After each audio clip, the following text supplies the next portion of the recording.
Audio Jungle.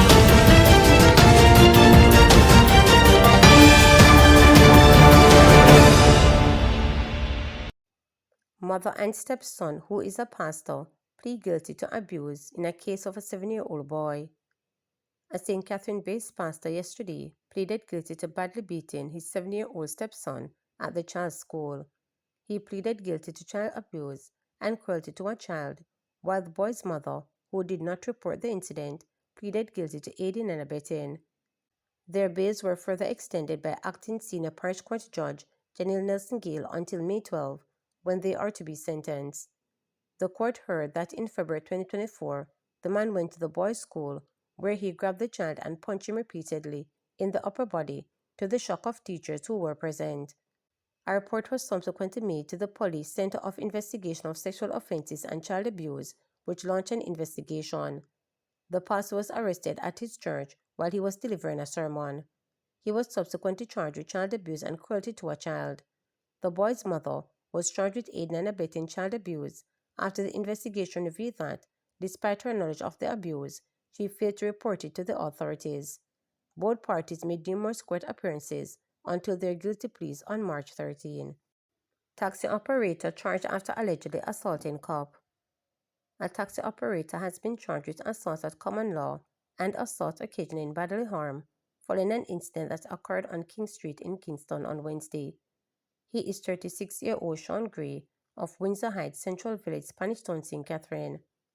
Reports from the Central Police are that about 1:18 p.m., a policeman was on traffic duty in the area with a motorcycle as a service vehicle when he observed Gray, who was driving a Honda Step wagon, committed a traffic breach. On seeing the breach, the policeman approached Gray. However, the accused reportedly drove the vehicle onto the path of the policeman and used it to pin him between the two vehicles. This resulted in the policeman sustaining injuries to his right foot and right arm. The cop, in trying to defend himself, allegedly fired shots in the direction of Gray. However, he was not hit. Gray then reportedly escaped, but was caught sometime later in the afternoon and was charged with offenses. He is scheduled to appear before the Kingston and St. Andrew Parish Court on Wednesday. Former Police Commissioner Major General Anthony Anderson appointed Jamaica's ambassador to U.S. Former Commissioner of Police Major General retired Anthony Anderson has been appointed as Jamaica's ambassador designate to the United States of America and permanent representative designated to the Organization of American States, OAS. He replaces Ambassador Audrey Marks, who resigned and was subsequently appointed to the Senate by Prime Minister Dr. Andrew Holness, who made the announcement yesterday. We are pleased that Major General Anderson will assume this role at a time when Jamaica looks to strengthen its security partnerships, said Minister of Foreign Affairs and Foreign Trade, Kamina Johnson-Smith, in making the announcement on Thursday. His leadership and expertise will also be critical in advancing Jamaica's wider priorities, fostering deeper collaboration with the United States while engaging strategically within the OAS. He will build on the strong foundation laid by Ambassador Audrey Marks, whose service has been instrumental in advancing our bilateral agenda, Johnson Smith continued. The ministry stated that Anderson is expected to take up his post in Washington, D.C. imminently. It noted that Anderson brings decades of experience in defense security and strategic leadership.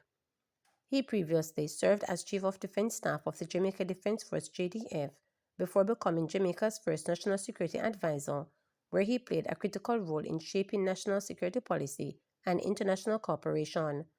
As Commissioner of Police, he spearheaded modernization efforts in the Jamaica Constabulary Force, advancing technological integration and organizational reform to enhance public safety and law enforcement.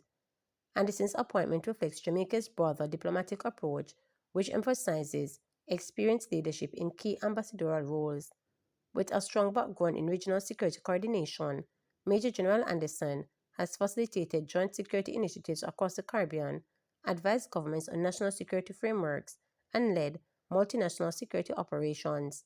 He holds a Master's of Defense Administration from the Royal Military College of Science and a bachelor's degree in engineering from Cranfield University in the United Kingdom. Mario Dean could have gotten station bail, cops tell court. Corporal Orville Williams, the police witness currently testifying in the trial of 3 police officers in the 2014 beating of Maria Dean, told the Westmoreland Circuit Court that Dean could have gotten station bail.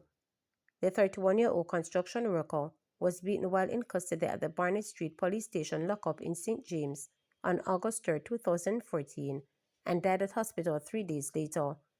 Corporal Elaine Stewart and constables Juliana Cleveland and Marlon Grant, who were reportedly on duty at the station at the time, are on trial in relation to his death.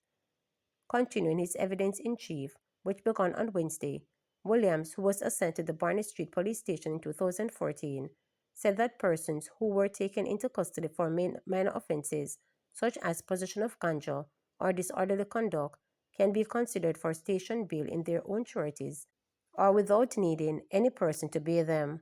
However, he noted that Dean, who was taken into custody for possession of a ganja spliff, required a surety to bail him because he was unable to give the police directions to his home.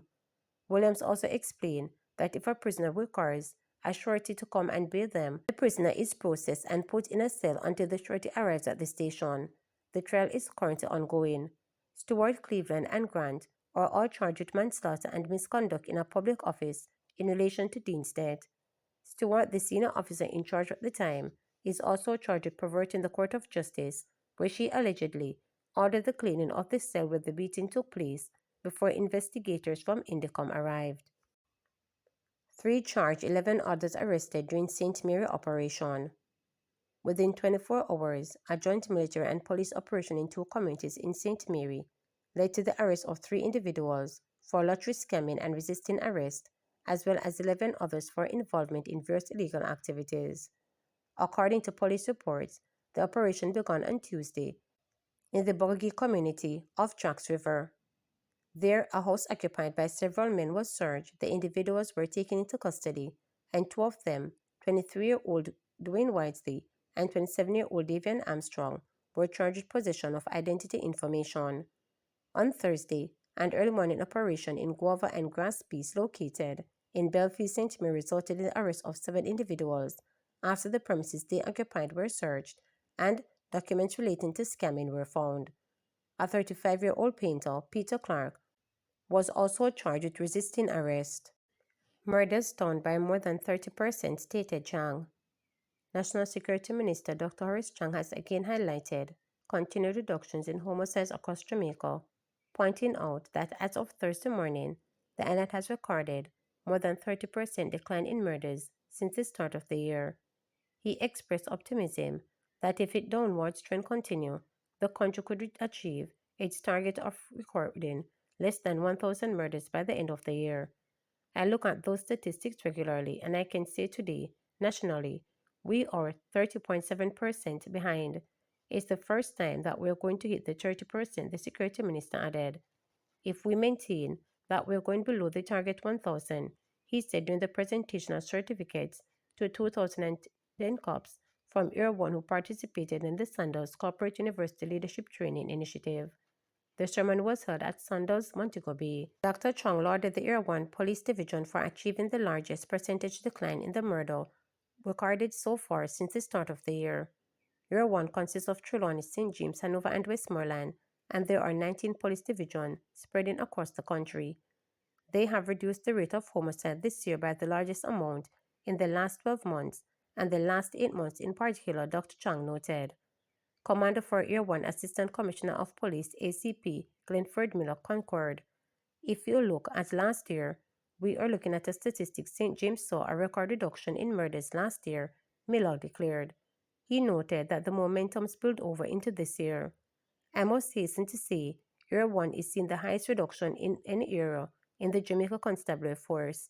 Since the start of this year, every division in Year 1 is seeing a reduction in murders, Miller added. The Security Minister noted that since August last year, murders started to see a drastic reduction, and if the current trends continue, the 4 divisions in Year 1 could go as low as 100 murders at the end of the year. Remember to subscribe, like, share, and click the notification bell for daily updates.